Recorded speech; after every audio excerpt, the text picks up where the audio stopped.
Boom,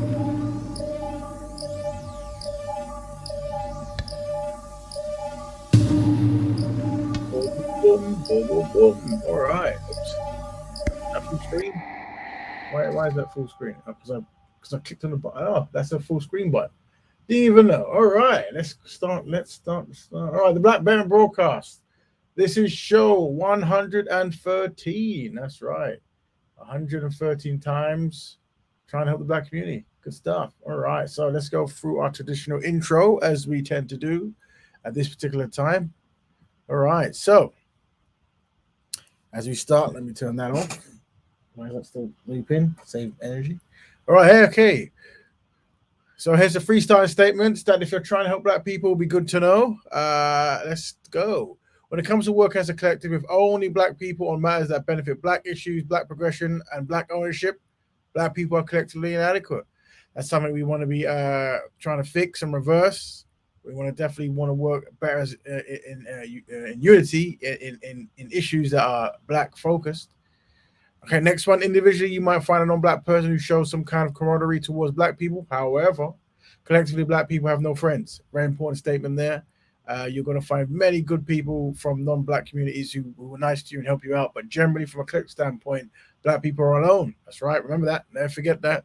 And last, but by no means least, a constructive black man with constructive black woman makes a constructive black family.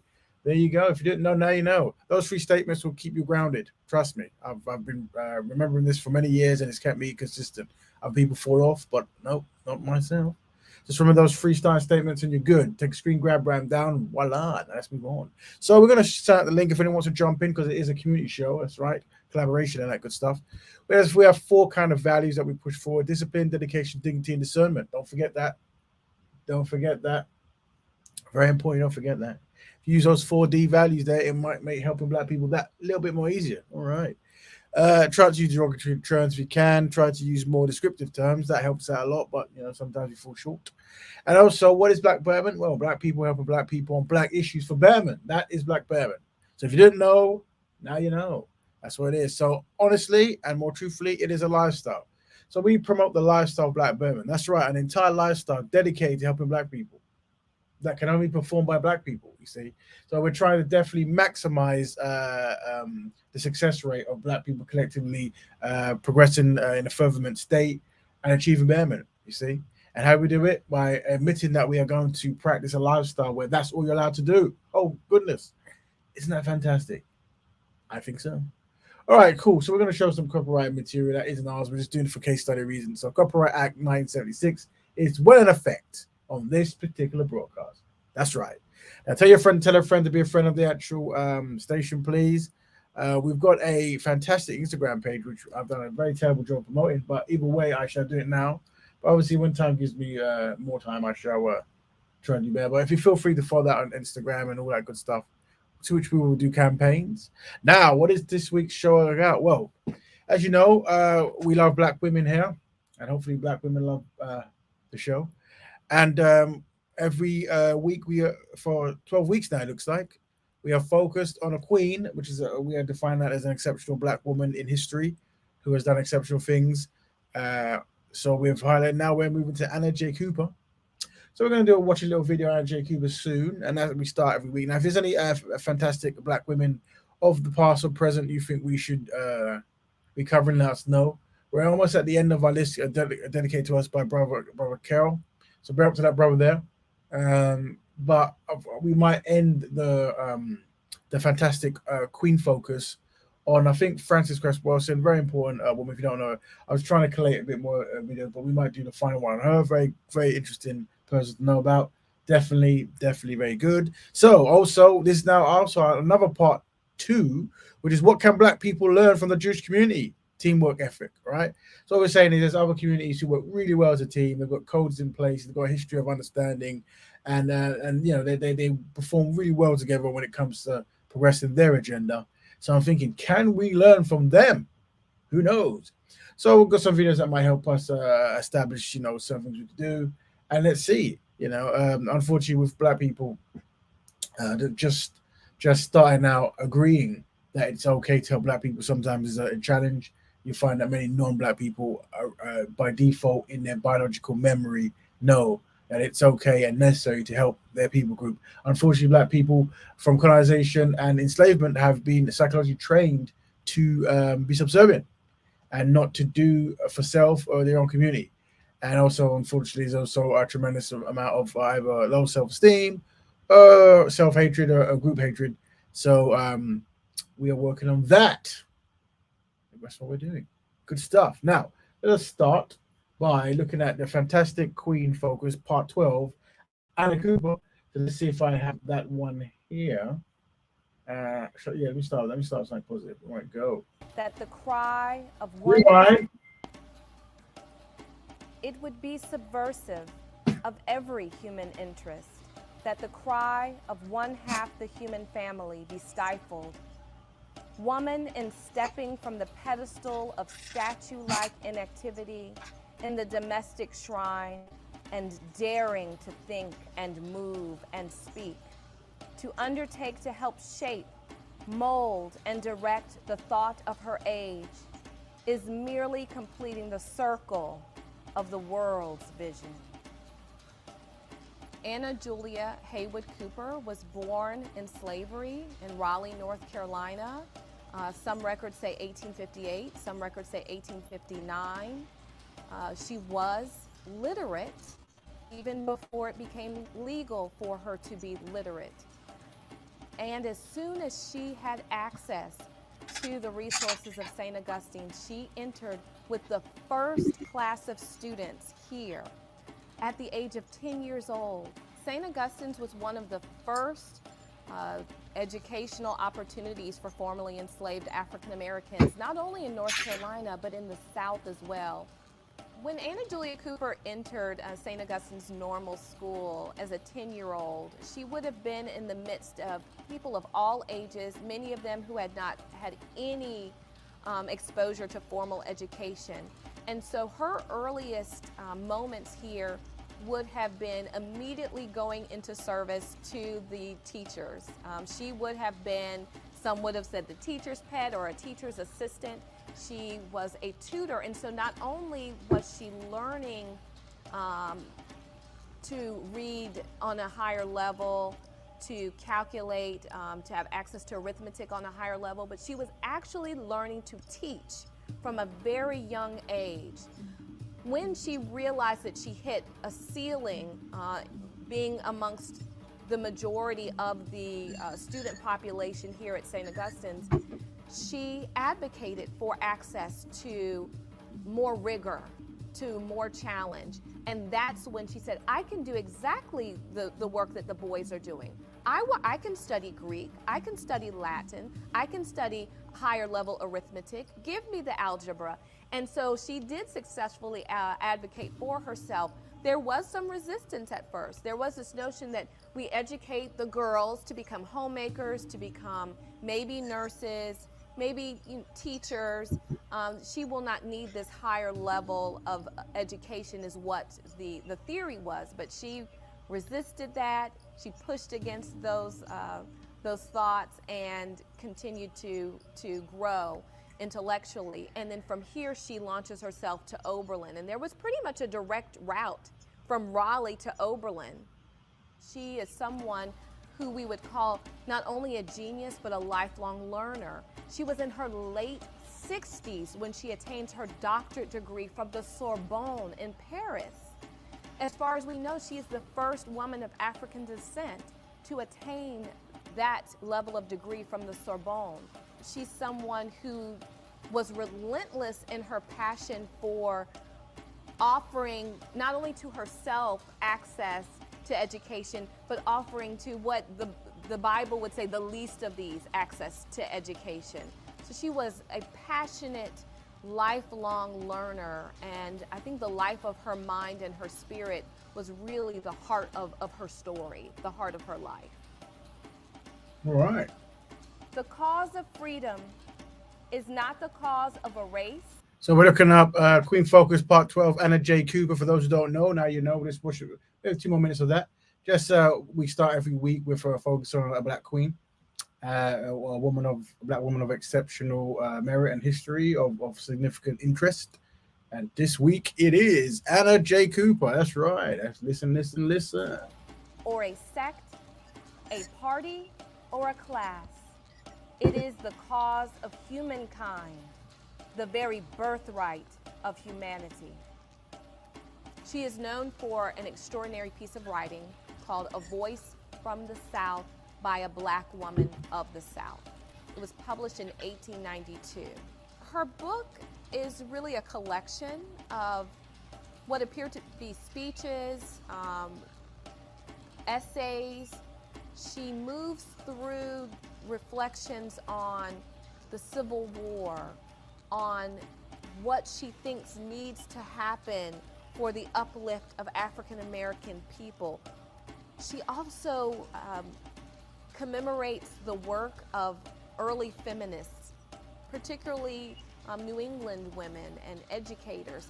So she really puts into this volume the things that she cherishes and the words that people have called her to share at various moments, particularly at women's rights gatherings. And so it's a wonderful collection of Anna Julia Cooper's thoughts and her philosophy, her ideology. She is calling herself a Black woman, and she's speaking out, lifting her voice and saying, these are the thoughts that I have to share with the world. She's almost saying, I consider myself a brilliant human being, not in an arrogant way, but in a way that resists the notion that women are subservient and African Americans are subservient. She's saying, this is what a woman's mind can create. This is what a Black mind can create. Let our girls feel that we expect something more of them than that they merely look pretty and appear well in society. Not the boys less, but the girls more. This city, Raleigh, bore witness to the birth of Anna Julia Cooper. It bore witness to her earliest attempts at activism, successful attempts at activism. It bore witness to her becoming a very young widow. This city saw Anna Julia Cooper become educated and turn into an educator. This city holds her remains in Raleigh City Cemetery. That certainly, while her story begins and ends in Raleigh and touches Washington, D.C. with the M Street School, the Dunbar School, and touches Wilberforce and touches Oberlin, Ohio, and touches the Sorbonne in Paris, this is an international story. She's a story of a human voice rising up out of bondage to light a way for others. All right, there you go. There you go. So that's Queen Focused Anna J. Cooper. All right. What is let me see what this is. All right, that's the voice stuff. Excellent, cool. Well, so I'll tell you what, before we jump into hold on, click on that. There you go. Voila. So let's see if we can add some other videos just for interest and stuff. So interesting video I came across of Muhammad Ali. Just to listen to a 1 minute video, see what he says. So this is about, I guess we're going to move into what can Black people learn from Jewish community about teamwork effort. So we're going to listen to some challenges that maybe Black people face of why we might need to work on teamwork better. Let's listen to Muhammad Ali.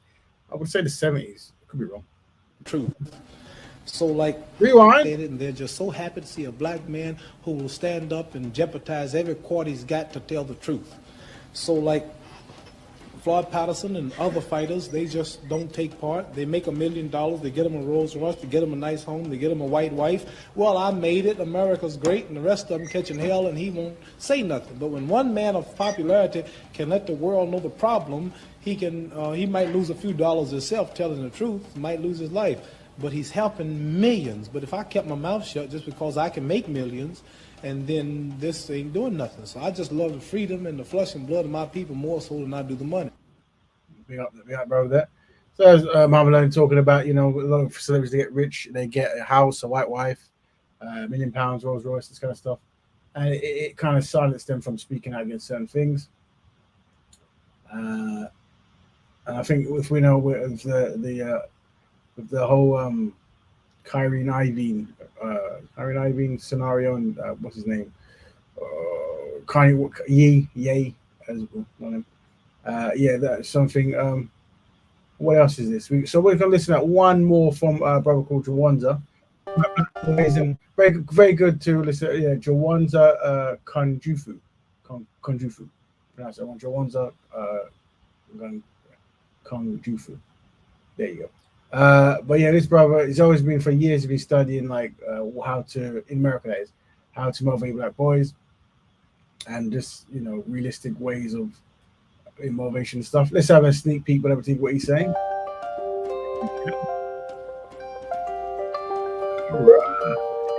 Almost 50% of our male penal population is African American males. Yet African Americans are only 12% of the U.S. population. And I think what's driving this penal population is the dropout rate. Now, our dropout rate is a result of our boys not mastering reading, being inappropriately placed in special education, and a myriad of other factors. Participants who take this class in best practices for African American male students, they will first understand black culture, black male culture, black learning styles. They will learn how to secure the most from their students. When black children think that being smart is acting white, it's because they have not been taught their history and their culture. I like being at this school because it's a lot of culture surrounding us. I like it because, well, you learn a lot about your history, and not only that you learn about African history, you learn a lot about other history too. African American students in the classroom become, disenfranchised with their education really early on. A boy scored at the beginning of third grade, how high? 98%. How do we explain how black boys could do so well K-3, and then this tremendous decline from the third or fourth grade? Welcome all. A big up IC3 and Sister Tash. We're looking up what can black people learn from the Jewish community, teamwork, effort. And we're looking at some of the challenges that black people face around the world, but generally, but we're looking at America at the moment because there's similarities there. And right now we're looking at Jawanza talking about the black boys' education challenges in the States. Understand and align your lesson to African American male learning styles. So I'll read out some of the things that they don't say. What do you think is happening to large numbers of black boys who are kinesthetic learners? They're underperforming because the way in which they learn is not ever being activated. And reduce special education referrals. So there's a lot of special education referrals in the African American community. If you are a black male kinesthetic learner, tactile learner, oral learner, 4th through 12th grade, where do they send you? To special ed. Question, is special ed the new form of segregation? African American males, they are capable, but you have to seriously look at and do some soul searching in terms of the strategies that are being used, and be intentional in terms of catering your teaching style to those young men. Question for you to think about from Bro IC3. Question: is it possible for black people focus on getting money to work efficiently with black people focus on getting power? Okay, what he's asking is if one person is trying to get money and they're trying to get power, can they work efficiently together? That's a little riddle for you guys to work out while the video's playing. You could do all the changes that an IEP requires without actually labeling the child special education. So the change of curriculum, the change of classroom setting. I want you to say that again. That was prophetic. Develop innovation, relevant curriculum ideas. Yeah. So develop innovative and relevant curriculum ideas. The 1% that owns almost 95% of the wealth, they did not earn it in the NBA, nor rap, nor the streets. Can you imagine if you had a class where half the class buys Nike shoes and the other half buys Nike stocks, and every first day of the month we compare the value of the shoes to the stock? I bet that could reduce the dropout rate. Very interesting, man. Observe the master teachers from one of the leading schools educating African boys. So mimic other people's success rates, what they do. All right, gentlemen, answers 3, 2, 1, hold them up. All teams have positive. That one is positive. Team Allen. So Wilson shooting for Team Allen. Find what qualifies of an efficient teacher for the African American boys. Quality. So I try to be as provocative as I can each day. I try to be a little entertaining, but also just using some things that they can relate to. Zuckerberg heard of a great idea, right, of this social website. He heard this idea from some people that were talking about it, but Mark Zuckerberg knew that if I got to this first, if I take advantage of this opportunity first, then I stand to gain the most. Spain and Portugal knew that if they got their hands in the slave trade first, then they were going to be the individuals who were able to benefit from the slave trade the most. Biggest thing. We're up with the family. We are on what can Black people learn from the Jewish community's teamwork effort part 2. Before we look at some of the videos there, we're looking at some of the challenges facing the African American community when it comes to learning and what they intend to do about it, and see if those techniques might help across the world. Is gaining those relationships with the kids very early on, and learning what they're interested in, learning what their strengths are, learning what their weaknesses are. What's their favorite store? What kind of clothes do they like to wear? Why? And you could go so many different places with that. Where the clothes are made, how much it's cost. You can throw math problems in there. You can incorporate getting to know them through your lessons. Just becoming that person who's really consistent and really credible. And so I think just to make it really safe for them to have a trusting relationship with you. We have to find ways to bond with these students, especially Black males. It has nothing to do with race or gender. It's time on task, expectations, and connecting with your students by understanding and appreciating and acknowledging their learning styles. All right. Okay, so maybe we can equate that into something. So now what we're going to do, we're now going to go on to listen to Jewish people talk about what they do to become successful. Let's see if anything can be pulled from that. Well, not Jewish people, one Jewish man, but he's from the Jewish community. So let's have a sneak peek at this, see if we can peep any game from this. Business. Rewind. I don't think it's anti-Semitism when the world says that Jews are good at business, or that I don't think it's anti-Semitism when people say that Jewish people are good at business, or that we control certain industries. To be honest with you, I kind of take it as a compliment. And if the whole world is saying it, then it must be true. So instead of screaming from the rooftops anti-Semitism, what I would like to do with you right here and right now, I would like to teach you one major Jewish business secret, a principle that will not only change your life, but will change the lives of everybody around you and of your entire community, whichever community that you come from. So buckle up, watch the rest of this video. It's going to bring a lot of success, God willing, to you and your community and see if they say anything that a Black Band broadcast has been saying. Everybody around you. So let's hop in. So one incredible Jewish business secret is the idea of community itself. Okay, interesting community. Very nice. Okay, so here's how the world usually works. So you have people that are alone, right? You graduate from school and you try to go into the workforce, you open up a business, and you don't have anybody that's really vouching for you. So you're like a single individual trying to provide products and services to this world that in itself is distrustful. And that's on the good end. On the bad end, you grew up in a community that when you are trying to do things and trying to be successful, the community is actually working against you. They don't want to see you succeed. They don't want to see you do better than them. And they don't want to see you move forward. And that's the way that most people in the world, friends have told me, that's how. So does that happen in your community? Do you feel that you don't really get motivated and most people want to see you not do well?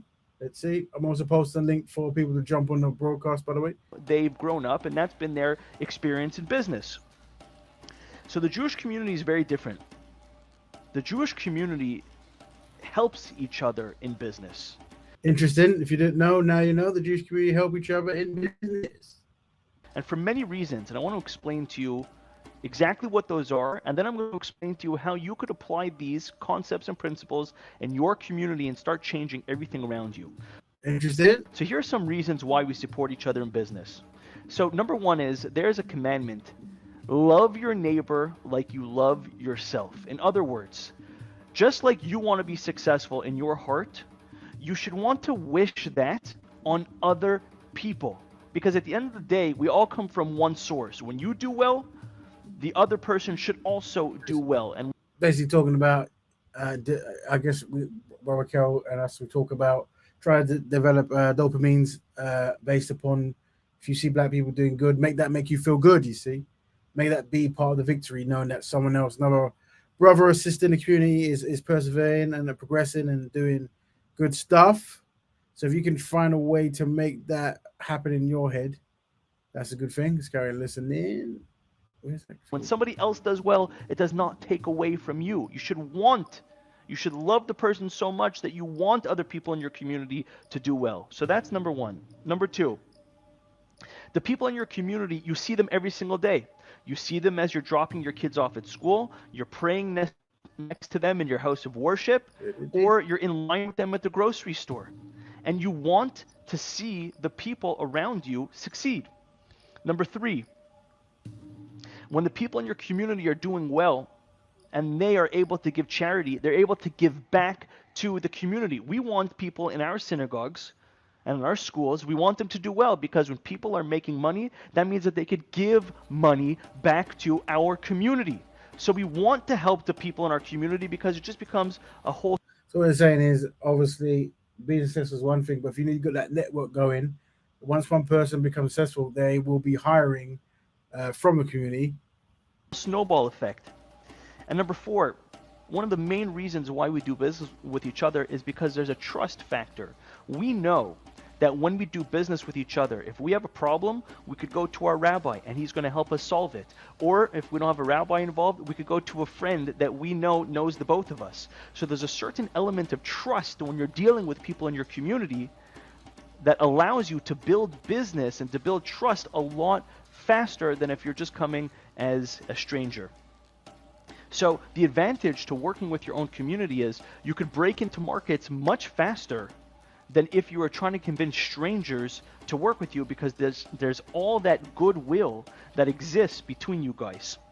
So now you might be asking, practically speaking, how can you implement this in your neighborhood, in your faith, in your religion, in your culture, in your color, in your creed? How could you start to do this in your communities? And I'm going to tell you exactly how. Number one is, you know the expression buy local, right? You see this in supermarkets, you see this in towns all the time. Buy locally from the people that are living in your community. That means if you are a Hindu and you need to paint your house and there is a Hindu company down the street, use them. Work with your own kind. Buy local. Fubu was really good at this, by the way. For us, by us. He created something that was brilliant. Number two, let's say one of your cousins needs a loan for a business to start it. Give him the loan. Help the people around you. Don't watch them fall, but you want to help the people around you stand up. Number three, be happy for each other when each other succeeds. In Yiddish, the word is fargin. When you... So, personal, we should come up with a word that is not Yiddish, that maybe the black people can adopt to promote that word of how we should feel when black people succeed. Maybe a Swahili word or something, I don't know. See your neighbor, your cousin, your uncle, your brother, when you see your friend, your schoolmate, when you see them doing well, enjoy that success. Be happy for them, because if you hate them, if you hate their success... Just so you know, we listen to the Jewish community talk about how they become successful or how others can. Nothing they've said is any different from what Blackberry broadcasts are saying. But as black folks, it's always good to hear other communities just as a reminder. You will never be successful on your own, because whatever it is that you hate, you're going to stay away from. Be happy for the people in your community when they start succeeding. Number four, ask the people in your community for opportunities. And don't be proud. Don't be too afraid. You guys have to start to use each other as building blocks. Use each other to climb up like a wall, like a climbing wall. Use the people around you. You know successful business people that are from your community. Go to those people and ask for opportunity. Don't be too proud. Don't be too proud. If they're not gonna give you the business, who will? Go to the people around you and ask for opportunity. Number 5, maybe even most important, make sure to give charity locally. Because when you give charity locally, people are going to want to see you succeed. If they know that you're giving back to their schools, their mosques, their churches, their whatever it is, and they see that you're giving back, they're going to want to give you business, because giving you business is good for them indirectly. And the most important is encourage others in your community to also give charity, so that you guys all have a common goal and you guys move together as one. So I hope you enjoyed this. Hey, my friend, move together as one. There you go, from the Jewish person's mouth. That's how the Jewish people, elevate and all that good stuff amongst themselves, and keep it in the family and all that, keep it in the house and all that stuff. Excellent. Let's go back to today's what can Black people learn from the Jewish community's teamwork ethic, part 2. Welcome, brother IC3. Your mic is muted. How's it going? Oh, welcome. Yeah, well, thank you. Yes, great topic for this evening. Quite a loaded topic, and things are going good on the project that I'm working on with others. We're gaining ground. Excellent. And so it's all positive, and I hope the same is going for your side as well. Yeah. That's all good. Good news. So good. So this week's topic, we are observing other communities, but more so the Jewish community, on things they do in order to sustain and maintain their progression as a people. Mm-hmm. Did you hear anything in there that was different, revolutionary? No, not really. The things he's saying is that, what Black people have been saying, but to actually how to implement it and get it done. That's the key, So people can have the knowledge, but it's like maths. There's maths and applied maths, or there's knowledge, but how do you apply it successfully? Or you can learn language, you can own the books, but how do you apply? So that's the key. And I think whilst I was listening to him speak, that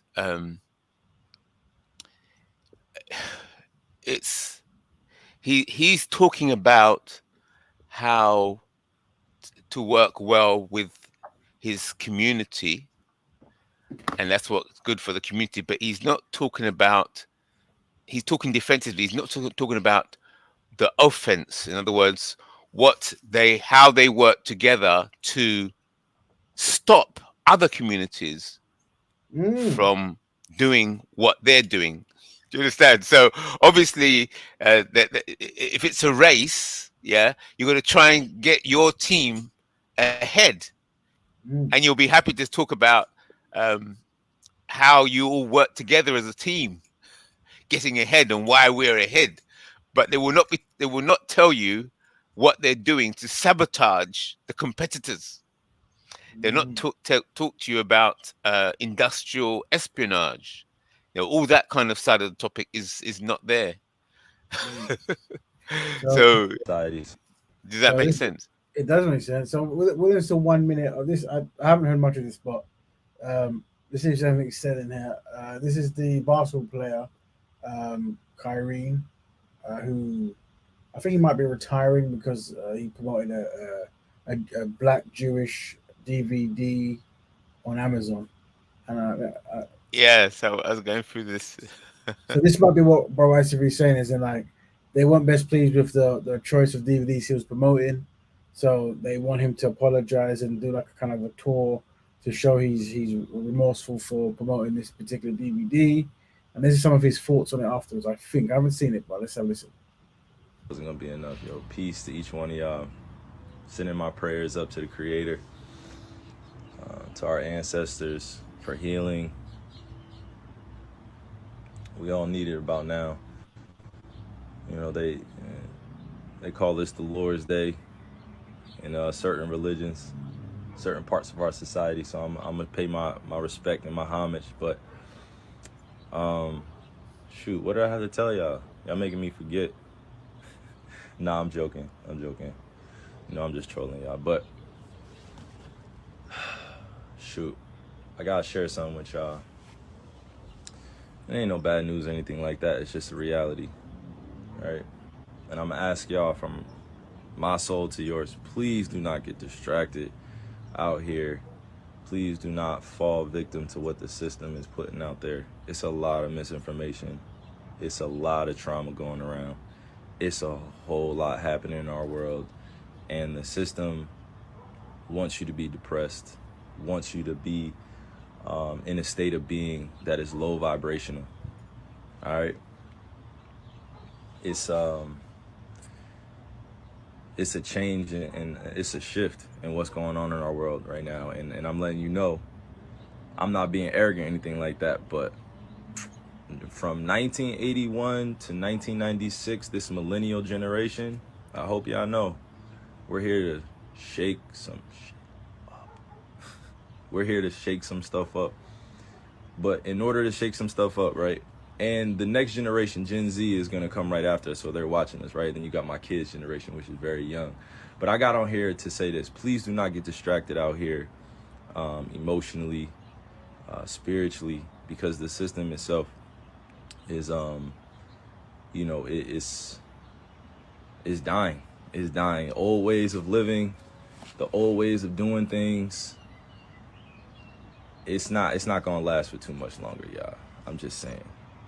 And I don't know anything, right? I don't know all the answers to what's going on, but I'm saying this to y'all specifically because it's important that those that understand, that are aligned and what's going on around here, that y'all paying attention, because without us making a change right now and shifting our consciousness, our kids they're gonna fall victim to this system too. And the system.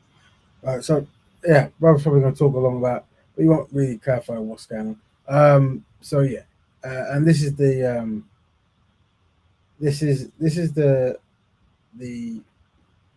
what am I saying? Sorry. So yeah, so anyway, there you go. So I think. Go ahead. Yeah. Did you hear the video or see the video of the first speech? Because obviously the first speech, it's good to analyze the words. Because I was doing it with Bourne last night or the night before, and then it's those words. He made some slip ups in the words, and that gave them the right to say that he was anti-Semitic and that he had to pay money and so on. There's a whole list of things that he had to do. Did you seen that video? Is it about clear? It's his first interview with the press. You watch the language. I've got it in. Hold on. I think I might have it in video. One of these. I think they embed it in one of these. Is that one? Is it? Let's check this one. The first 6 games of the season. Give me 4 seconds. Yeah, I think it's this one. Is it this one? 6 games in the season, though. What is it? There we go. Is it this one? Yes, that one. So I'd like to analyze it with you. In terms of the go for it, or what people call it, with a fine-tooth comb, because this is the pivot point. The mistakes he made here is what caused him to lose money, but maybe he didn't know about Neely Fuller. Yeah, but that I was also, yeah, cool. I was going to say that when unfortunately, when a lot of these celebrities, actors, superstars, whatever, come across a new information that's empowering, informative, or whatever, and reveals some potential new truths and stuff, what you need to also give them is a way to navigate this information in a public space. Because it's like many times you find people, they find something new and they want to go and shout it out. But yeah, Yeah, you need to show some discipline. You see. Yes. Present it. Yes. You know? Yes. But let's have a listen, and let's see if we Yeah. can analyze. Could you pause it at points? And I want to see just say what you pause it. think. Yeah, just say pause and I'll pause it. Yeah. Yeah. Watch this. We're in 2022. History is not supposed to be hidden from anybody. And I'm not a divisive person when it comes to religion.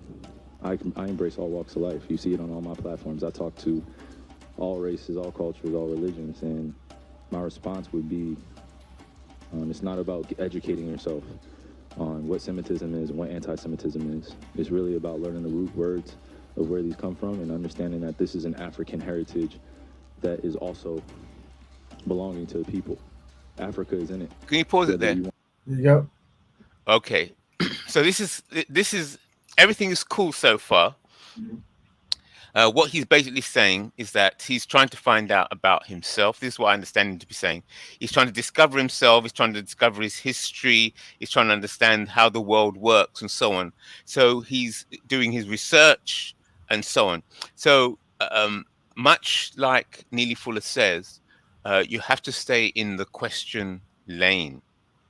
So combining the concept of research and staying in the question lane, the environment that we're in, those of you who accept that it is a white supremacist system, a system of white supremacy, then the world that we are in is actually a crime scene.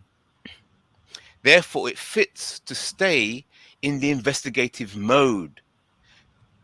So that's how I'm interpreting Neely Fuller by saying stay in the question lane. So when you're doing an investigation on a crime scene, right, you're not supposed to take sides. All you're supposed to do is gather evidence, bring in the forensics, yes, and then you let the court decide what the position is. See, so you stay in the question lane. So a professional detective, like Columbo, even though he thinks he knows who the murderer is, he's not going to say so. He remains professional, continually asking questions, continually looking at evidence, gathering information for the showdown, which will take place in court. Let the courts decide what is right, what is wrong. So as black people inside a prison system of white supremacy, the state of mind we have to be in, I believe, is that of an investigator, a crime scene investigator. The crime is still going on and the criminals are still out there.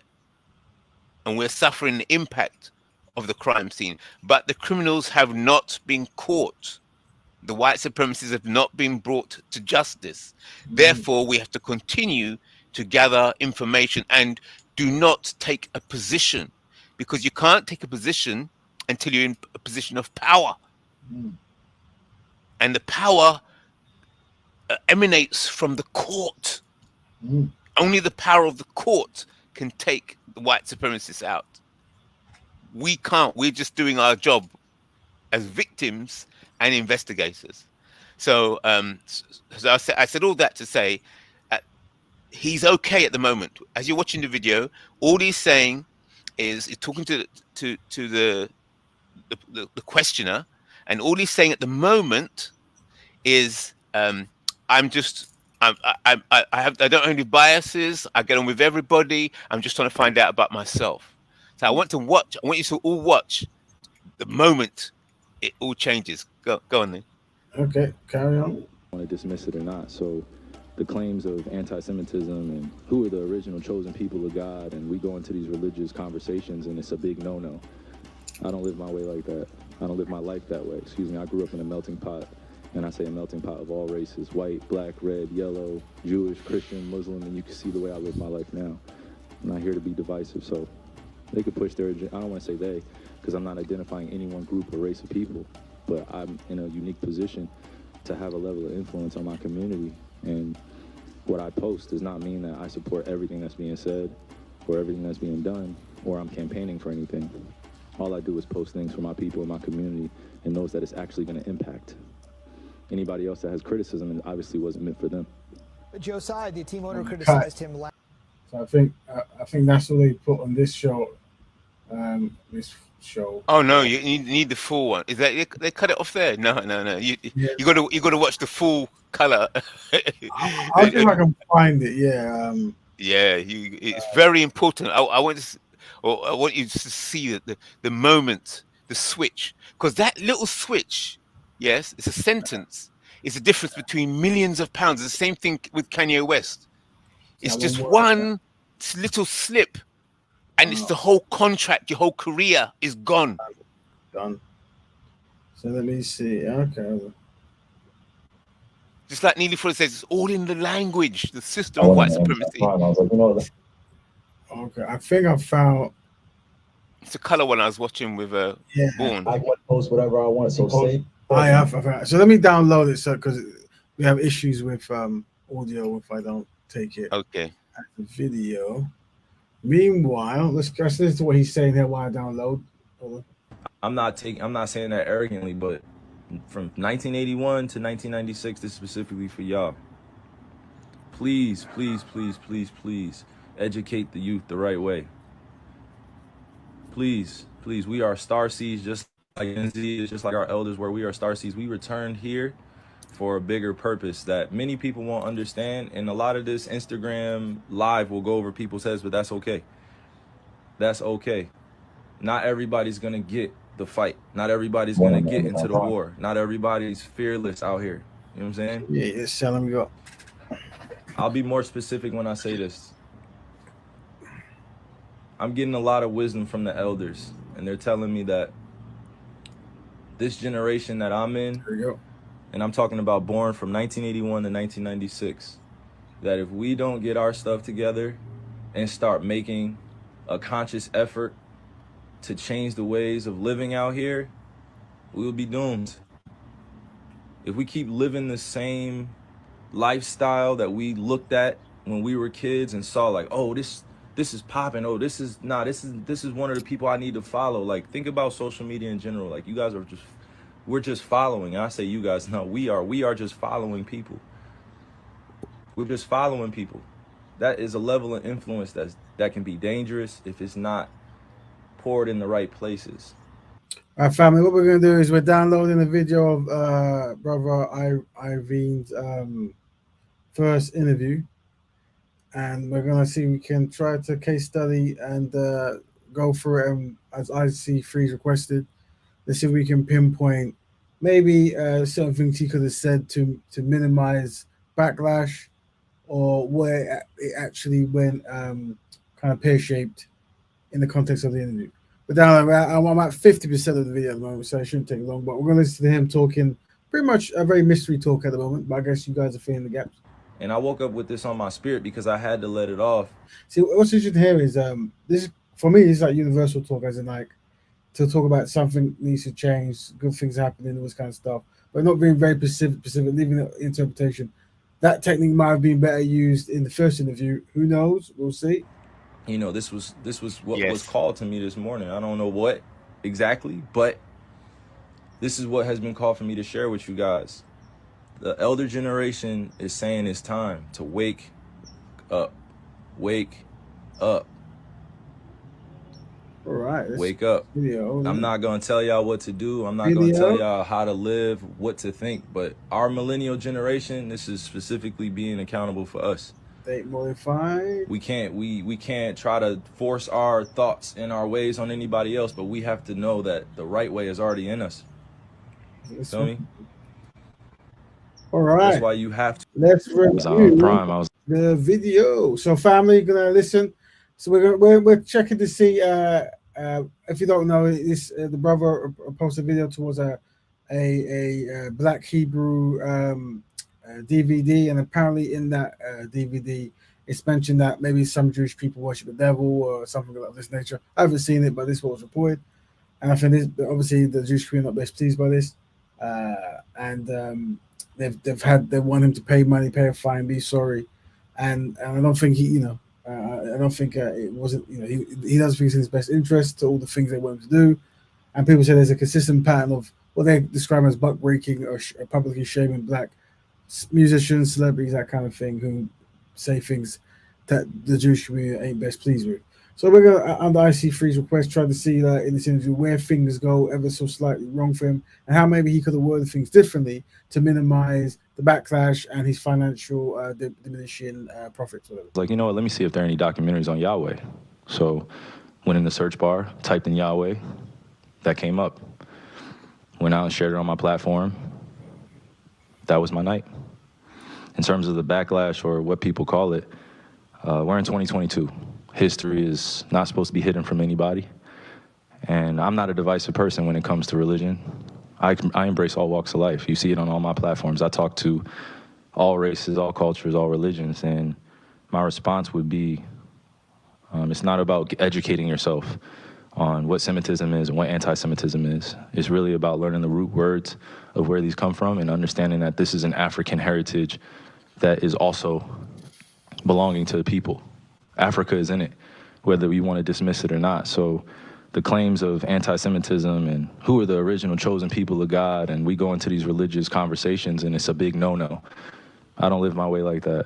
I don't live my life that way. Excuse me, I grew up in a melting pot, and I say a melting pot of all races, white, black, red, yellow, Jewish, Christian, Muslim, and you can see the way I live my life now.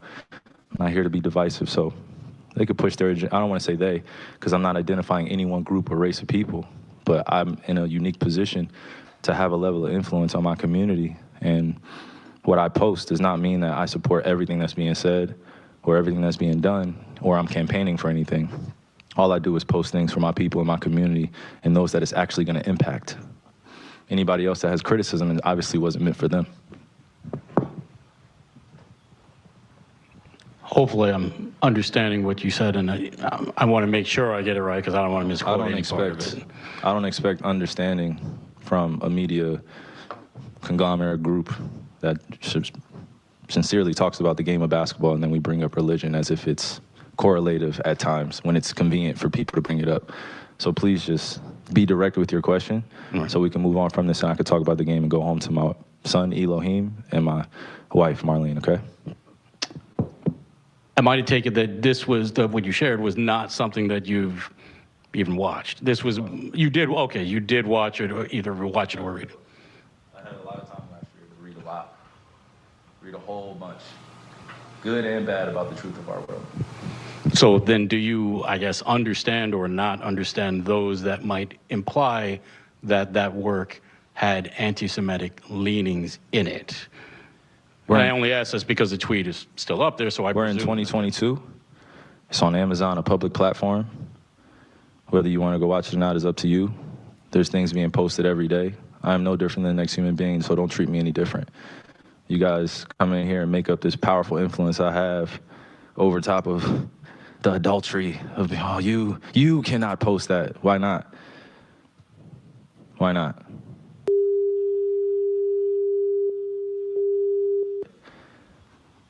I don't hear uproar on that. Was that a block out of a swear word? Did you hear that in the other one? No, I don't know what the block out was, but somebody else told me that they got the tape without the block outs, and they said it was just I didn't say it was a swear word, but it wasn't anything that would be impacting on the decision they made to say that he'd been anti-Semitic. So it's not really that relevant. All right, let's carry on listening. Yeah. I'm not here to be divisive on what's going on this or that. I'm not comparing Jews to blacks. I'm not comparing white to black. I'm not doing that. That conversation is dismissive, and it constantly revolves around the rhetoric of who are the chosen people of God. And I'm not here to argue over a person or a culture or religion on what they believe. No, this is what is here. It's on a public platform. Did I do anything illegal? Okay. Yeah, that's what I'm saying. Did I do anything illegal? Did I hurt anybody? Did I harm anybody? Am I going out and saying that I hate one specific group of people?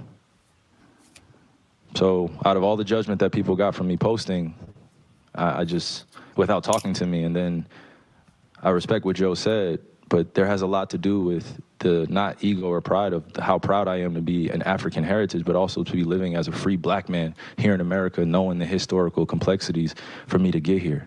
So I'm not going to stand down on anything that I believe in. I'm only going to get stronger because I'm not alone. I have a whole army around me. Kyrie, while we're on the topic of promotion, why did Hold you it there. decide to promote something that Hold Alex? it there. You see, it's the same thing they did to me in the. You see, sometimes when you're talking and expressing yourself, right? You think when you're talking a lot. Black people keep talking because you're trying to explain yourself, and you think that if you explain yourself and you use better words and you use more volume, if people understand, if the white people understand what you're saying, right, then they're going to say, it's okay, I understand, it's okay. No, you've got to realize you're in the system of white supremacy. So the more you talk, they're just waiting. The more words you're coming out your mouth, they're looking for a word to go to use against you. You know that like what's that saying? Whatever you say, maybe you know that phrase? May use it as a court of law or something like that, right? Yeah, against you. That's right. So when you're talking, you're not helping yourself. The more you talk, you'll give it the more you're trying to explain to the enemy, the enemy is using that information, trying to find a flaw in what you're saying. You're not talking to your friend, just like you said in the beginning of the program. We have no friends. So you're talking to an enemy. So a lot of us, we've been conditioned to think that if you talk enough, we can change the enemy to become our friends. No. So I want you to just read by that little bit when watch what he comes at what the interviewer says. He says, whilst we're on the topic of promotion, when did that come? Where did that come? Where did that come out from? Whilst we are on the topic, yeah. So what he's saying, he's framing the conversation. He's saying, okay, whilst me and you, we're on the topic. I'm telling you where we are. Rewind a bit and listen to that again. Watch that move. Because I'm not alone. I have a whole army around me. Kyrie, while we're on the topic of promotion, why did you decide to promote something that Alex Jones said? Freeze that point a few weeks ago. Freeze that point there. That's the attack. It's the daily, but he doesn't see it. So, the frame. Whilst we are on the topic of promotion, right? So he's setting up the frame now. Okay. Then it's an accusation. Why did you promote? You're doing an action. It's an accusation. Why did you promote Alex Jones? So Alex Jones is a white man. Why did you promote what Alex Jones said? So that's an accusation. So if you are promoting what another person has said, that means you are strengthening, you are in agreement with that person, correct? So they wanted to say, yeah. So watch that move again. Because he's setting it up now. He's setting him up. For the kill. Around me. Kyrie, while we're on the. So I'm not gonna stand down on anything that I believe in. I'm only gonna get stronger because I'm not alone. I have a whole army around me. Kyrie, while we're on the topic of promotion, why did you decide to promote something that Alex Jones said? That was a few weeks ago. I do not stand with Alex Jones' position, narrative, court case that he had with Sandy Hook, or any of the kids that felt like they had to relive trauma, or parents that had to relive trauma, or to be dismissive to all the lives that were lost during that tragic event. Pause that. My post was a post from Alex Jones. This hurts me. Oh, I'm just in pain. I'm in pain. Oh, see the framing. Whilst we're on the topic of promotion, next move, accusation. Why did you promote what Alex Jones said? So at that point, he could have saved him. He says, wait a minute. What are you telling me what I'm doing? I'll tell you what if I'm promoting. You can't tell me. He should say, wait a minute, that's where did that come from? He should have said, no, I was not promoting Alex. He didn't say that straight away. He said Alex Jones was doing too much talk. He should have just cut it there straight. No, I'm not taking that accusation that I am promoting Alex Jones. Where did you come to that? How did you come to that conclusion? You see, and so therefore he's doing all this talking. And therefore, the accusation sticks because he didn't kill it. He didn't cut it off. I say no. That is not what I am doing or was doing. That's what you are accusing me of doing. Stop it right there. But he didn't. Play the back. I want you to see that because this is the killer. I want you to play that bit again and watch how they had to relive trauma, or parents that had to relive trauma, or to be dismissive to all the lives that were lost during that tragic event. My post was a post from Alex Jones that he did in the early 90s or late 90s about secret societies in America of occults, and it's true. So I wasn't identifying with anything of being a campaignist for Alex Jones or anything. I was just freeze it there. And it's funny. Did you hear that? Yeah, he said, it is true. Yeah. So once, because don't forget, he's been accused of promoting what Alex Jones said. Then he said, what Alex Jones said is true. Do you see how he's been caught out? Right. Now the accusation sticks because you're saying that what the other person said is true. That means you're condoning it. That means you're seconding it. Does that make sense? Tell me if you think I'm going over the top here. No, I hear you saying. Big up Brother Kerr as well. He was in the forum. Brother Kerr. Let him in now. Welcome, Brother Kerr. How you doing, Brother Rove? How you doing, Aldo? I just thought there was something, because I know my connection's been playing up, to be fair. Okay. So I was trying to, yeah, man. How's the going, brothers? How's it going? We're good. Good. Brother IC3's request. We're analyzing the interview with Brother Irene. We're trying to pinpoint of where in the interview could they have used his words against him, and how, if he was to do it again, could he minimize that kind of that I guess that assault on his on whatever he was doing, whatever. Yeah. So yeah, we're just trying to analyze that. It comes from another video. We were watching a Jewish individual describing how, as a Jewish community, how they work together to build economics and community and stuff, and the technique. Right. But IC3 said they show about the defensive technique, but the Jewish community individual wasn't showing about the offensive technique. And which is what we're analyzing now, of how this millionaire basketball player has now been kind of like reprimanded for something.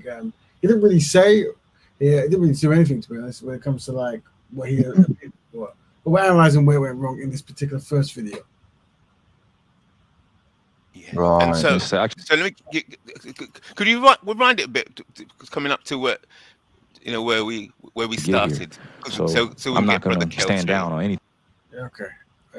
Because it's crucial because there's millions of pounds within these few words. It's between you keeping the contract and losing the contract. I want you to show you the exact point where he lost all that money and he had to pay the £500,000.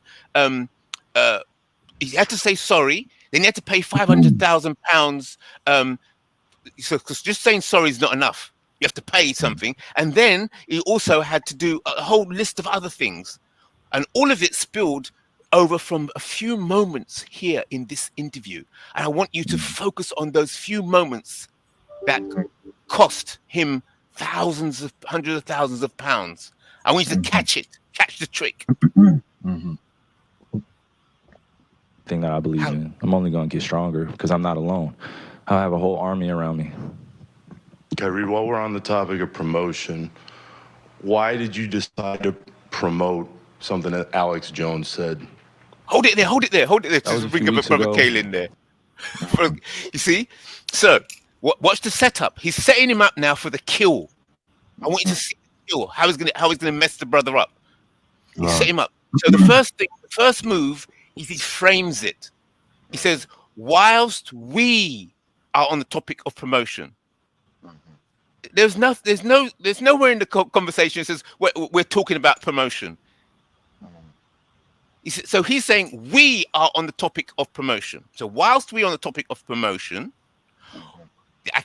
right, that's the first move. Second move, he says, why did you, so it's accusation, why did you promote Alex Jones' ideas? Because if you are promoting somebody else, another man's ideas, you are condoning or are guilty of the same ideas. Yes? So he's setting him up. And you watch how the kill comes in. I do not stand with Alex Jones' position, narrative, court case that he had with Sandy Hook, or any of the kids that felt like they had to relive trauma, or parents that had to relive trauma, or to be dismissive to all the lives that were lost during that tragic event. My post was a post from Alex Jones that he did in the early 90s or late 90s about secret societies in America of occults, and it's true. So hold it there. I wasn't identifying with anything. You see, so by saying it's true and associating with Alex Jones, it's set up to say, you're stating, because that's why Neely Fuller says, stay in the question lane, stay in the mode of you're investigating. It could be true. I'm investigating what Alex Jones has said. It sounds true, but but once you start saying, because don't forget, the accusation is you are promoting another man's views. Therefore, you're an accomplice. That's the accusation. It's very unfortunate when you see these situations. For example, with Sun Tzu once said in the Art of War, is that if a general knows himself in the army, right, and when he's going against another army who doesn't know themselves, then that general who knows himself in his army can win 1,000 wars. And unfortunately, with the Europeans, they can definitely see far beyond as it pertains to the strategies of this brother's going against a ruling, and he has no collective help, and they can predict how it's going to come out and his outcome. And it's a shame how they'll use different types of non-African people like Alex Jones. I've watched a couple of his stuff, and my opinion and my facts is that he's part of that collective group. But the way they will use one of their members that will go against what the establishment is going against, and make the African believe that, he's going against that, and I'll be okay because I'm only using his words. And we fail to realize that he's been put there by design to make you believe that there's different types of Europeans, Asians, and Middle Easterns. And it's a shame, but it always happens. That's right. So that's why I wanted to do this forensic. We're detectives here, and we're setting up a court case. Yeah, a crime is being committed here, and I want us to investigate it. Forensics, looking for fingerprints. So that's why I said, watch the move. Move number one, set the frame. Whilst we, he says, quote, whilst we, that's you and I, on the topic of promotion, I'm telling you where we are. Move two, an accusation comes from within the frame. Why did you promote this white man's views? Accusation. And he didn't rebuff the accusation. But in the talking, the much talking he was doing, he said, and it was true. I've looked at Alex Jones' stuff, and it is true. Therefore, Alex Jones is a truth speaker, and I believe him. I back him. Watch the move. Watch the move now. The killer's coming. No money's lost yet. But watch. What's them being a campaignist for Alex Jones or anything? I'm just there to boast, and it's funny. And it's actually hilarious because out of all the things I posted, that was the one post that everyone chose to see. It just goes back to the way our world is and works. I'm not here to complain about it. I just exist. And to follow up on the promotion of the movie and the book. Can you please stop calling it a promotion? Hold it there. Hold it there. Put it up. Did you see the killer? Did you see the killer? To follow up. See, remember I said, move one, set up the frame. Whilst we're on the topic of promotion, then he lets him talk. No.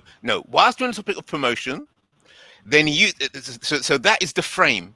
Then from that framing position, he launches the attack, which is the accusation. Why did you promote Alex Jones? Then he starts to talk. Yes, and then he says, "What's the next thing?" Listen to the interviewer. He says, "To follow up." Rewind that bit. Just to watch how the move. Watch the move. It's dreadful. For Alex Jones or anything, I'm just there to post, and it's funny, and it's actually hilarious because out of all the things I posted that day, that was the one post that everyone chose to see. It just goes back to the way our world is and works. I'm not here to complain about it. I just exist. And to follow up on the promotion of the movie and the book. Can you please stop calling it a promotion? What am I promoting? Put it out on your platform. But I'm promoting it? Do you see me in front of putting it out there, the people title? are going to say that you are Yeah, I put it out there just like you put things out there, right? Yeah, but it's not you put things out there for a living, right? Freeze, can you freeze that one? Great, so let's move on. Let's move on. Could you see now? Could you see the setup? And like you can see the whole energy's changed because now the blades have come out. But it was set up for the but he did catch a bit of it. He just said, "What? Will you stop calling it promotion?" But it's too late. He's already been accused of it. Yeah. I know, but the thing is, what's very interesting, right? And I always ask this: by him mentioning about the Illuminati, things like that, what benefit is it going to do for us as a people? Yes. What's it going to do? Is it going to say, well, let's organize? Because they've been doing documentaries, videos on the Illuminati, and we're still in the same situation. Exactly. So, exactly. It's that's what I always say, right? Is political science is needed, and individualism is always going to dictate our lives if you don't understand it. He believes, as I said before, that he can go toe to toe with a global army. Yes, that's right. And he fails to realize that to go toe to toe with a global army, you need another global army. Yes. Right? And you need to practice political science to articulate yourself. Yes. Because technically, whether you like it or not, when you put something out there, you are campaigning a promotion of politics. It's all politics. Yes. You see what I mean? All politics. All. I'm just everything. Getting excited. And this is the issue. That's why I agree with what Dr. John Henry Clark and Brother Raven. We have no friends. You can use the non-African rhetoric of the Illuminati, but the non-Africans protected by the global non-African system. You're not. You know what I mean? And they will you are the fall guy. You know, Yes. You can say, well, I got it from them, but then I can say, well, he can say it because we pay him to confuse black people by making you believe that we're different, but we didn't pay you to co-sign with it.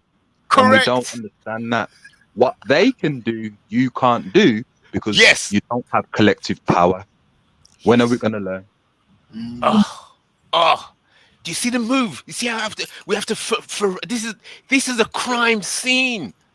I'm asking you to share with me. Take our time and let's analyze this. The move is amazing. It's genius. So watch. Rewind. So but let's rewind in thought. First, set the frame up. Whilst dictate. I'm telling you where we are. Whilst we are on the topic of promotion. So he introduces that frame. 2, now he's going to launch from the frame, the accusation. Why were you, accusation, promoting what this other white man was saying? Then he tries to defend himself. And he says, what this other white man was saying was true. Right? So he's stuck in there. He's given a position. Right? He's falling into the trap. Then watch the move. Watch the next move. He doubled up on the promotion. Yes? Come back on it again. And then watch the next move. You have to rewind and watch this one. The next move, what he does, he says, you were promoting the video. Yes. And by promoting the video, it means that you back the video. You are in the same mindset. What you agree that the video is true. Yes. And then watch the next move. So that's a double where he's caught him now by saying he's promoting the video, right? That means he's agreed with the video, and then Tyron tried to get out of it, but here's the next move. Then he says, by doing what you're doing, people will think. Listen to the arrogance of that. How can I tell you what people will think based on what comes out of your mouth? What position do I have that I am telling you what everybody is thinking? Am I God? But the thing is, Alda, is he wrong? The interview and what he said, because when you understand the 48 laws of power, right, and you know, Brother Raven's the Black Betterment curriculum and stuff, right? You know, it's all about collective work and getting our power back. Now, as I said, the non-Africans, because they have a code of conduct, they can predict certain things which may go against the best interests of their establishment. He is an entertainer. And one of the things of the 48 laws is having economics and wealth. This basketball player here has the ability to use his charismatic nature and get a whole army to go against the establishment. He has that ability. This is why when he's saying things like this, the interviewer, correct me if I'm wrong, other people are going to think like you because they understand they will think like him. And in other words, you'll have an army of him thinking that. Right, exactly. That's the problem. That's a big problem. Yes. And plus, an army that look like him with wealth that he has can buy military power, etc. Right. So they understand you'll get everyone to think like you. He's supposed to say that because all non-African people are synchronized with their code of conduct. Amazing. Yes, you're 100% right, Kel. So what he's basically saying, the interviewer is saying, if you keep doing what you're doing, other people are going to think like you. And in other words, black people are going to get synchronized. And why should that be a problem? Well, Why should it be a problem?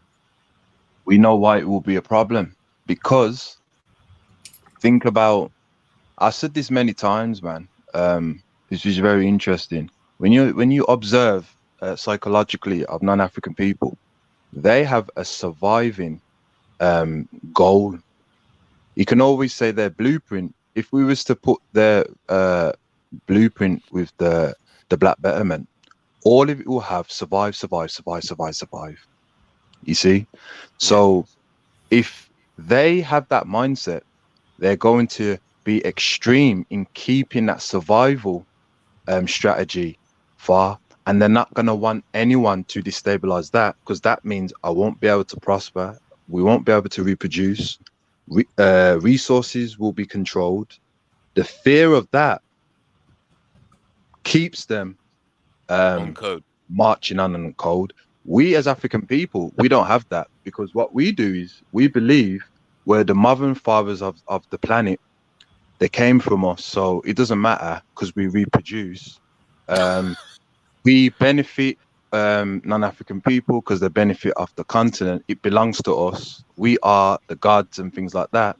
And all well being said, but you got to control the resources to be able to dictate how African people can live their life. And we don't seem to have that, which is why we don't want to survive, Elder. We want to linger. You see? Europeans, Asian, Middle Eastern, they don't want to linger, they want to survive. And they're demonstrating that for centuries. They're not interested. You can talk about the Illuminati and things like that. They're not interested. They know.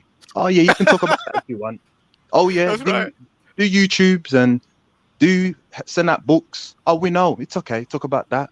But if you're going to talk about this, I'm going to codify and collectively unite a currency on the African resources. Dum dum dum. This is the problem now. You see, that frightened them. A military base where you're going to protect life, and they're small amount, and African people are large amount with military base. Dum dum dum. See, these two things frighten them. But talking about the Illuminati and talking about they're not scared of that. You know what I mean? You're all right with that. It's cool because they understand. All you're going to do is talk and do nothing. Exactly. They understand that very well, because why? They are 10 steps ahead and can predict political science, unfortunately. It's very deep science you just dropped there. It's something I've been talking about for a long time. That very interesting. We should do a show on that. The focus is that the community really dive into, and they go deep on the secrets here and the secrets there, and these are good stuff, very interesting. But there's certain like unsecret things that we could be doing that's a bit more easier to have information on and deliver. But those things is lack of interest, you know, like controlling things and owning things and that kind of stuff, right? So yeah, interesting. All right. Yeah. So could you rewind that bit again? Because I want everybody just to see the setup, and how the crime is about to be committed. Jones said. That was a few weeks ago. I do not stand with America knowing the historical complexities for me to get here. So I'm not going to stand down on anything that I believe in. I'm only going to get stronger because I'm not alone. I have a whole army around me. Kyrie, while we're on the topic of promotion, why did you decide to promote something that Alex Jones said? Jesus. That was a few weeks ago. I do not stand with Alex Jones' position, narrative, court case that he had with Sandy Hook, or any of the kids that felt like they had to relive trauma, or parents that had to relive trauma, or to be dismissive to all the lives that were lost during that tragic event. My post was a post from Alex Jones that he did in the early 90s or late 90s about secret societies in America of occults, and it's true. So I wasn't identifying with anything of being a campaignist for Alex Jones or anything. I was just there to post. And it's funny, and it's actually hilarious, because of all the things I posted that day, that was the one post that everyone chose to see. It just goes back to the way our world is and works. I'm not here to complain about it. I just exist. And to follow up on the promotion of the movie and the book. Can you please stop calling it a promotion? What am I promoting? Put it out on your platform. But I'm promoting it. Do you see me doing? Do you see me in front of Putting the it out there, the people title? are going to say that you are Yeah, I put it out there promoting- just like you put things out there, right? Yeah, but Okay. it's You not put things out there for a living, right? right. But my Great. stuff Great. is So not let's move on. filled Let's with move on. anti-Semitic Let's stuff. move on. Don't dehumanize me up here. I'm not doing I'm that. another You're human free to being. post I can what. post whatever I want. So you can post- say that and shut it down and move on to the next question. But Kyrie, you have to understand that by I don't have to post- understand anything from you. But it's not me. Nothing. By No posting people that what should you make did, that, bro. Move on. but by posting Move what on. you Next did, question. Next question. anybody You guys can have look any more at it questions? and they're going to say, You guys have any more does he have questions? This is going to be a clip. beliefs? This is going to be a clip that he's going to marvel at. Is this any more questions? But you're not answering the question. There's another answering question. Oh my gosh, make another Instagram clip so we can be famous again. Next question. Curry basketball. It being important to build on that defense and getting back to your habits and getting to your good spots. How would you just describe the defense? Freeze that. Can you see the mess? Can you see the carnage? Yeah. Carnage. Yeah. Oh, I'm in pain. I'm in pain. You know, when you analyze it and you see exactly, it really hurts. If you just listen to the video and just flow over it, but once you start to understand and see exactly what is taking place, it is horrible, horrible, horrible. What's very interesting as well, and this is why I commend Brother Raven and also elders before us. It's very important that you have a scripted blueprint, scripted words, paragraphs, and also technicality, because when you freestyle any form of political type of agenda, and that, what tends to happen is you're blowing in the wind.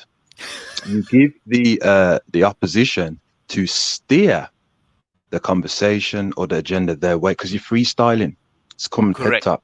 But when you have something concrete, established, firm, right, immovable, impenetrable, the opposition will find very, very, very hard ways to break that.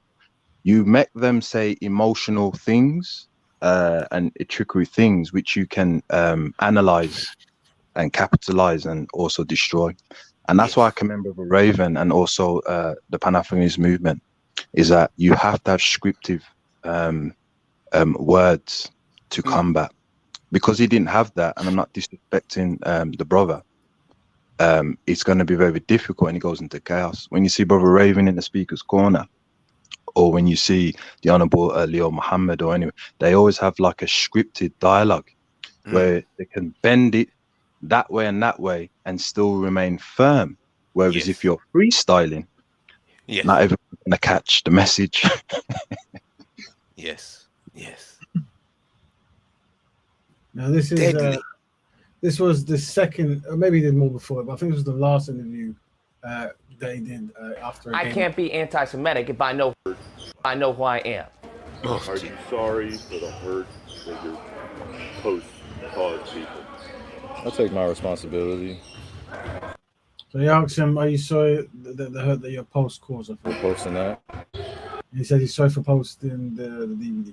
Some things that were questionable in there, untrue. Like I said, in the first time you guys asked me when I was sitting on that stage, I don't believe everything that everybody posts. It's a documentary. So I take my responsibility. I cannot be anti-Semitic if I know where I come from. I cannot be anti-Semitic if I know where I come from. Woo! They don't like that. These devils, they don't like that, bruh. So watch this. Did you know there's a list? He was given a list of things that he had to do.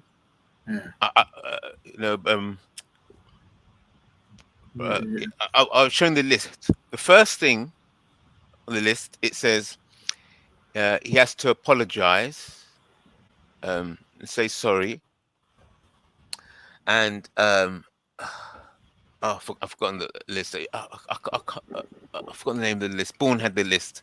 But the first move, he had to apologize. So by apologizing, then he's admitting guilt, that crime has been committed. And And then the second one, he had to pay £500,000 in compensation. So I think I'll go here. So it says, apologize, condemn movie, 500K donation to an anti-hate cause. Oh, put the list up. Put the list up. Let's go for the list with forensics. Okay. What I'll do is I'll put it in here. I'm gonna put it here for that. Hopefully it will come in. Okay. And put it on the screen. Oh, yeah. Let's see So if that was it. all the talking, the bottom line is that there's a list. Yeah. So You see? so it's now for those. It's actually now being plastered on the comment section, but now on the screen. Right. So number one, apologize, condemn movie. 2, 500,000 donation to an anti-hate cause. 3, sensitive training. 4, anti-Semitic training, and then 5, meet with the ADL Jewish leaders, and then meet with Joe. Who's that? Tasu to demonstrate understand. Who's that? Yeah, Joe Tsai is the head of the company he's working for. You know, the team that he's plays for. So basically, to get his job back, Joe Tsai is his manager. Oh, right. Where's he from? Yeah. Where's that name from? Where's I don't know. I don't know where that name doesn't sound. Let me. Shall I look it up? Tsai. What does that mean? Yeah, I've never seen that. The T and the S so close together. Yeah. Okay. So this is what. Yes, and I heard that he's pondering retiring because of. I mean, so apologizing to Debbie, right? It's admitting that what he did was an issue, and he was, whatever. Yeah, it's Oriental. It's IC5. The name size is IC5. Oriental Chinese. Brother Raven, don't you think that we should do a political analysis of, unfortunately, because we don't have collective power, he's going to have to apologize. You see, we can laugh at him, but the joke's really on us. You see? That's right. Because here's the thing in that, right? When you look at Alex Jones and the rest of them, and even Jane Elliott, they have that freedom to basically be the good and the bad, and they're going to still remain from the collective and get paid for it. It's phenomenal. You see? Oh, I can pretend to be this. We can't pretend to do anything. When you go against the non-Africans on ethical code of conduct establishment, which is very ridiculous because we keep talking about tribes and individualism, but the non-Africans operate on a global tribes together, while you're operating on your one. Yes. We need to be very delicate and, project to our people that he apologized, but at the same time, we don't have no collective power. So it's not him that's feeling it, it's we, because we can't do anything about it. What he's saying politically, it is leading towards a hill with lights that was once dark, you see. But at the same time, we cannot protect you, Mr. Irving. Collectively, we cannot fund you because we are disorganized. So the joke's not really on him. The joke is on us. Us. That's right. Yes. So look at this. I want you to look at that display on screen very, very carefully. We're doing this detective work now. We're doing forensics. This is a crime scene. It's a crime scene. This crime has been done. Yes, the black male has been lynched. Right, it's done. So all this talking is over. This is the next move now. Is the document that you're seeing there on the screen. Right? He's dead. When I say dead, he's the lynching. He's been lynched. The crime has been done. It worked. What the guy was doing, and you saw the move start with. Whilst we're on the topic of promotion, that's the beginning. Right now, look at this. First one, it says he has to apologize, and condemn the movie. Look at that carefully. Apologize means you admit that you are in the wrong. Okay. 2, condemn the movie. So to condemn the movie means that you are making a statement, and you are now saying that you are of the same mindset as that interviewer. See, Neely Fuller style, you say, look, remember what Neely Fuller says? It's what a black person says. So he said what he said. Remember Neely Fuller always says that? When a black person speaks, all you can say about when other black people speak, all you can say is they said what they said. Okay? But you see this, condemn the movie.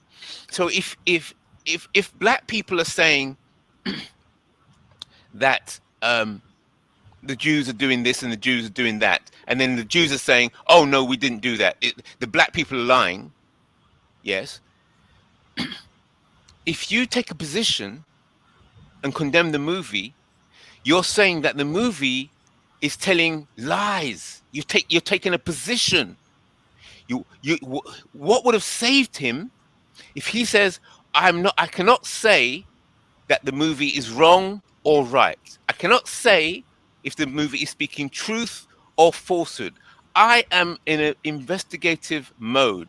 I'm still doing research. But by accepting this, to apologize and condemn the movie, you're taking a position. You are saying that the movie is telling lies. You're taking a position. Do you catch what I'm saying there? Oh, most definitely. It's deadly. Yeah. It's deadly. See, you can't apologize if you don't have a position. I've watched the movie and I'm doing research. So I cannot condemn the movie because I don't know enough as yet. To condemn, you have to have a position. You have to say, I can condemn it because it is wrong. And I know. I must know something in order to condemn. You don't know. We don't know. The world is a crime scene. So we're not in a position to condemn. See, they catch him there. Yeah, unfortunately. It's deadly. It's a shame, and we've seen this many times, like with a brilliant comedian by the name of Whoopi Goldberg. And she said, a J group complexion compared to a European group is synonymous, and she had to retract her statement and condemn it. It's you see that? You keep doing it. Yeah. Play the same game. Yeah. Over and over again. Yeah. But the thing is as well, Alda, is that when are we going to understand, though, man, that in order to get out of this situation, you're going to have to put down your petty differences. You know what I mean? And what I've noticed with us as a people, there is nothing that non-African people do to us that will tell us that, you know what, enough's enough. We have this kind of infatuation, man, of liking this humiliation all the time. The Honorable Marcus Garvey says a race without authority is a race without no respect. And, that's why I kind of operate with the collectivism, because that's where the power is. Yes. Attack the individualists. But it's a shame, because we all want to fight an enemy on our own. And then you fail to realize what happens when you get in that situation. And that situation. What are you going to do then? What strategies will you have? The only strategy left is, unfortunately, to comply with the non-African people's agreement, which is humiliation, to let our people know that if one of you do this again, this is what's going to happen. Yeah. See? So that's the first move. Yeah? You see how much is in that first apologize and condemn movie. So you're stitching yourself up. Now the next move. Once you say sorry, next one, 500,000 donation to anti-hate causes. Look at this. They're burying him. Look, 500,000 donation. So now you're paying. Saying sorry is not enough. You're going to pay. There's a price on it. And not only that, you've got to donate the money to anti-hate causes. So in other words, as part of your apology, when you pay that money in donation, you are also letting people know that the reason you're paying this money is because your behavior was hateful. Reinforcing your criminal position.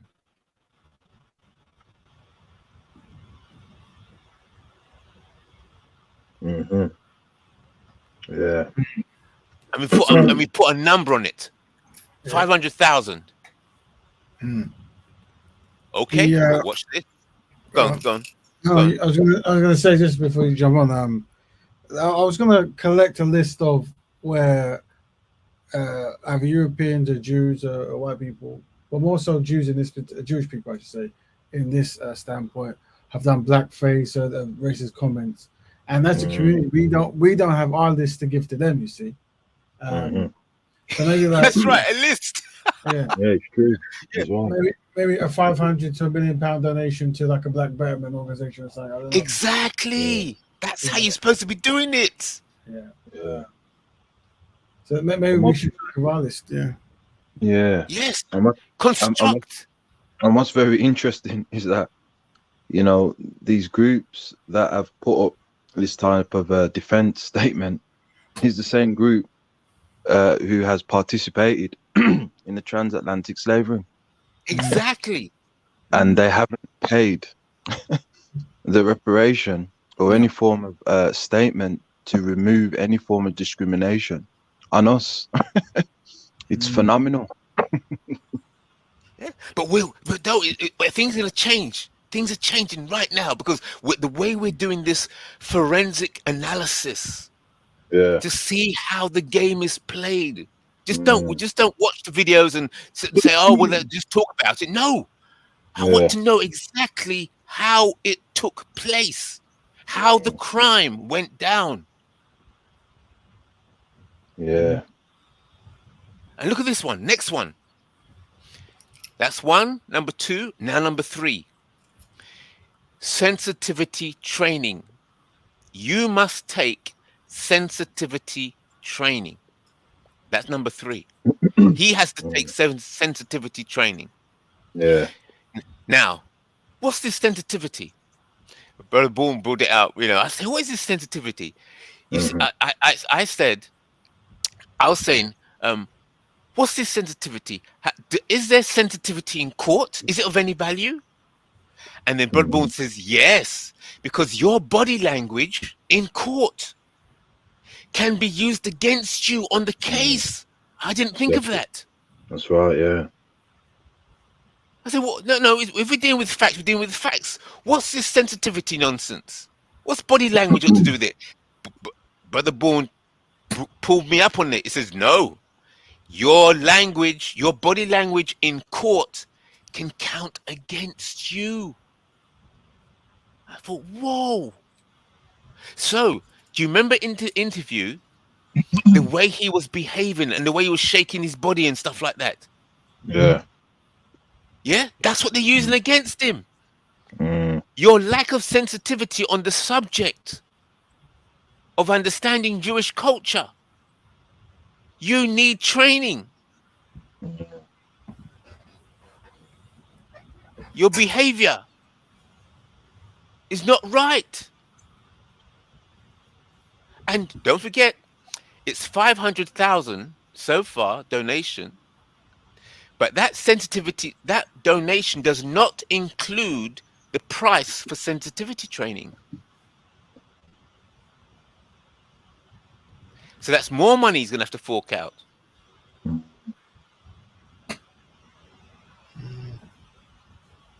Yeah. So you can learn to behave correctly. And you have to pay for it. Mm. And this is the strategy of white supremacy, as what one of their children said, Sigmund Freud, in the book Genetical Anthropology Fantasy, is that we see the deficiency in ourselves and we project it on others. And Joseph Goebbels, the right-hand man of Hitler, once says, accuse the opposition what you're guilty of. And that's right. You know, these are, they are, white supremacists. At the same time, learning about how your adversaries attack you is very important in political science, and we can definitely see that they have that mindset to discriminate and deny and control African human rights, and they'll flip it on you as though you have that power. And you see it all the time. Whenever you want to organize or say something, you're racist, or no, but this is wrong, and they're very adamant in persuading you how to think, which is very interesting. Exactly. Yes. No, you should think this way. No, don't think that way. Right. Exactly. That's not going to work. It won't be best. It won't be best. It's not. These are dominant political scientific strategies for the mind, especially when you have dopamines for your enemies, which it always works all the time. It's called mind control. Yes. Yeah. And they put it in writing, so we can see the game. It's here, playing in front of us. Right, 1, 2, and we're number 3. So just imagine if there was a black organization that was dealing with with black sensitivity training. So if every time you use the word nigger, right, we're going to put a price on. We're going to put a price on that. We have it. It's written down. It's written down. Yeah. Maybe for next week's holiday, people in the panel, people at home, maybe you can think of a list of what a non-black person should have to go through if they practice racism and mistreatment of black people publicly, or it's discovered behind the scenes. What should we do? Maybe this, because to be honest with you, if we enforce this, we could probably raise a tremendous amount of money for a black organization. Probably. Of course, that's what it's about. That's a strategy. Of course. Yeah. I think it would even relinquish the IMF loan. So, Brother Raven, you know what? I should laugh. It's true. It's true. It's true. Oh my God. Can you imagine? We could just use this model here and adapt it for black. It's there. It's right in front of us. It's being used. It works. Right? Next one. Look at this. Number 4. Anti-Semitic training. Think about that. What is that move?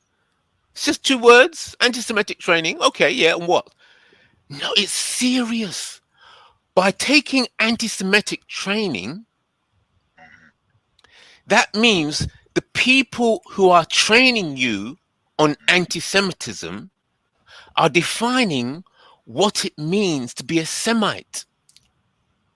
They're defining what it means to be an anti-Semite. They are telling you what it means. So if you've got other black people saying, listen, their whole view is a white supremacist, racist view on anti-Semitism, it's all nonsense and lies. Right? Once you condemn the black people and their views of what it means to be Semitic, what it means to be anti-Semite, right? Once you condemn the black people, then these people become the authority because they're offering the training. Therefore, if they're in a position to offer training, it means they are the official. They know what it is, and anybody else doesn't. You must take training from us because we know and they don't. All of that is in those two words just there. Yeah. I was gonna say as well, Brother Raven. We could also, if you're gonna do that, alongside, and big up to you, brother, for bringing up Queens, Anna J. Cooper. Big up to you for that as well, brother. We need to collectively sit down and have a representative in the MP that we're going to fund, that we can get racism on African descendants as a crime. Yeah. Write that down. Yeah. I believe it's time. We need to get that act. I mean, the 1965 Act, racial discrimination, it's not really Pacific, let's be honest.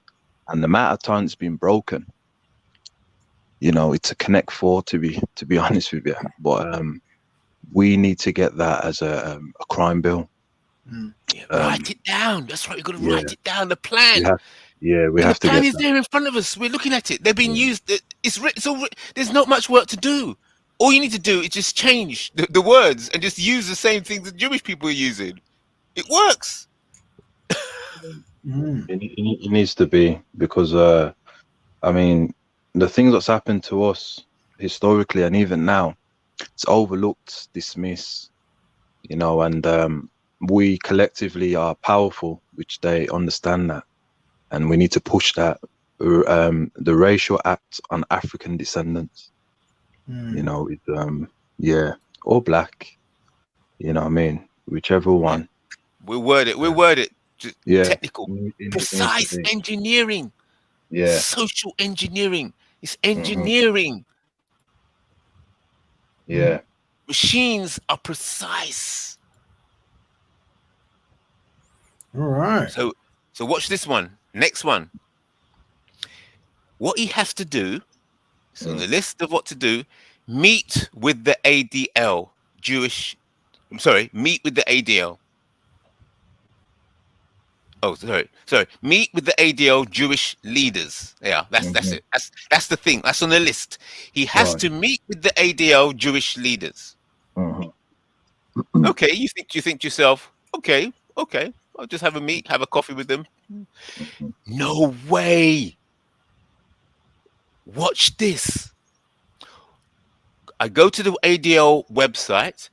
This is who he's told to meet with. Right, watch this. You can go to the ADL website, and these are the people he is forced to meet with. He's instructed to meet with. So you go to the ADL website, and I'm going to read to you from the section. It says, who we are. Who we are. So this is the people he must go and meet. Who are they? Watch this. ADL is the leading anti-hate organization in the world. Full stop. Did you hear that? I don't know if you heard that.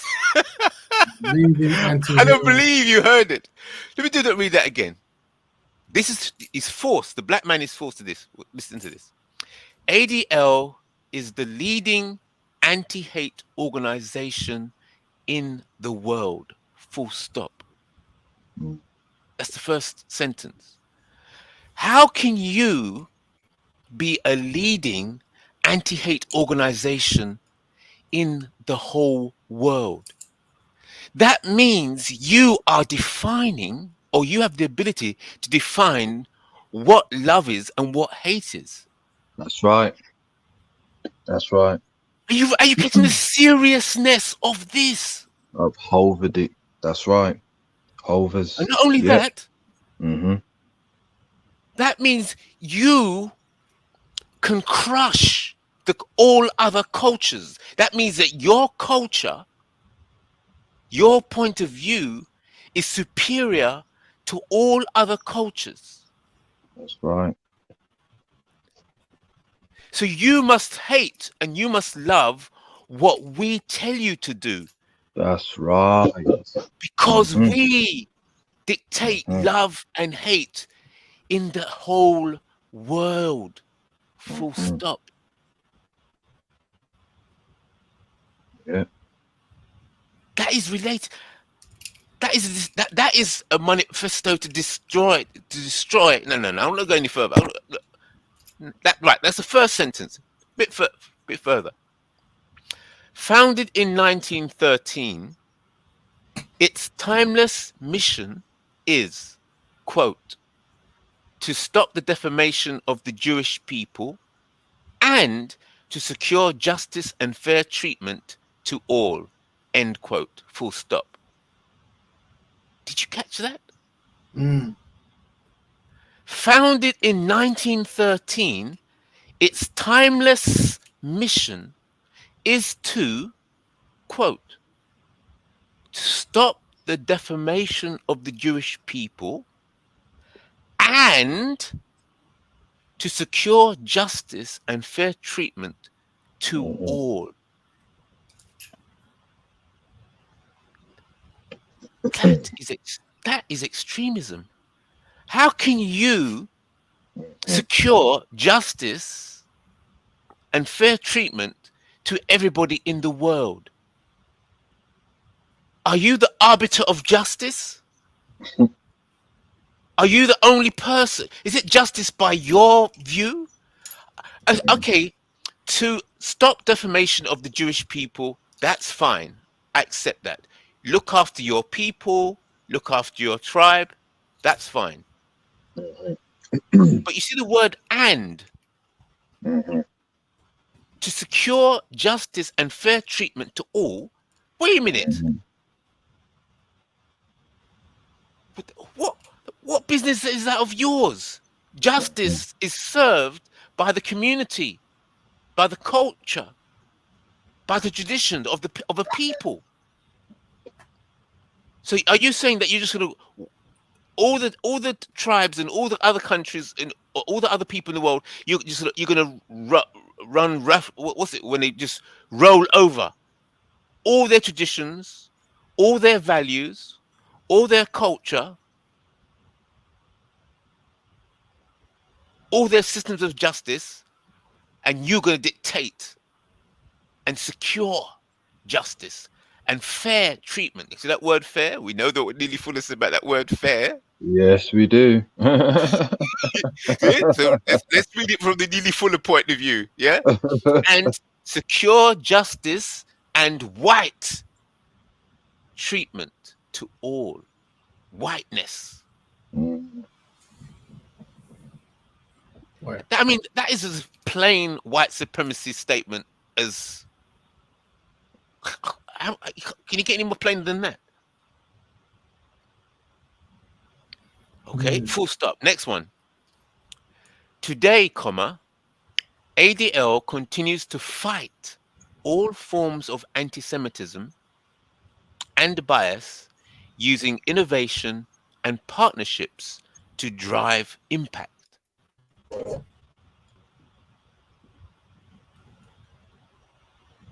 Unbelievable. To fight all forms of anti-Semitism, well, that means in order to fight, you have to know what you're fighting, correct? You have to be an authority on defining what anti-Semitism means in order to fight it effectively.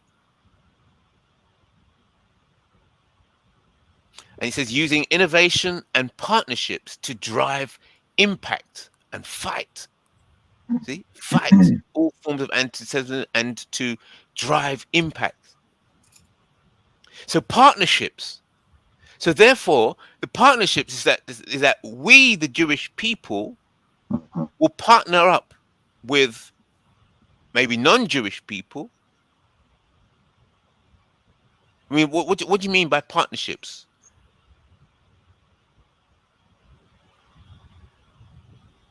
So the partnerships that you create have to be that those who join your who become partners with you must accept your views.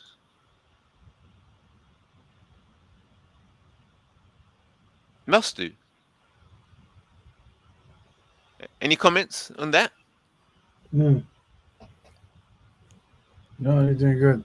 So, family, we're hitting the 12 o'clock mark, so we're running out of time. So we might have to wrap up for this show. Okay. So we've covered a lot. It's been 2 hours. I mean, wow. Yeah. And all of that is just a very few words. We're looking at just a few sentences and a few words, and we're just analyzing it. And look how much time it's taken up. Yeah. Well, family, we've got homework for next week. Thank you to Brother IC3. Big up. Yeah, big up to Brother Kel for the list, for the Queen's list, as well as the contribution to the show. Big up, brother. Big up. And maybe next week we might start this kind of Black Betterment list that people have to uphold when they mistreat Black people. Yes, most definitely. Yes. Most definitely. Yeah. Most definitely. Yeah. We'll and the price. Yeah, of course, that's on the list.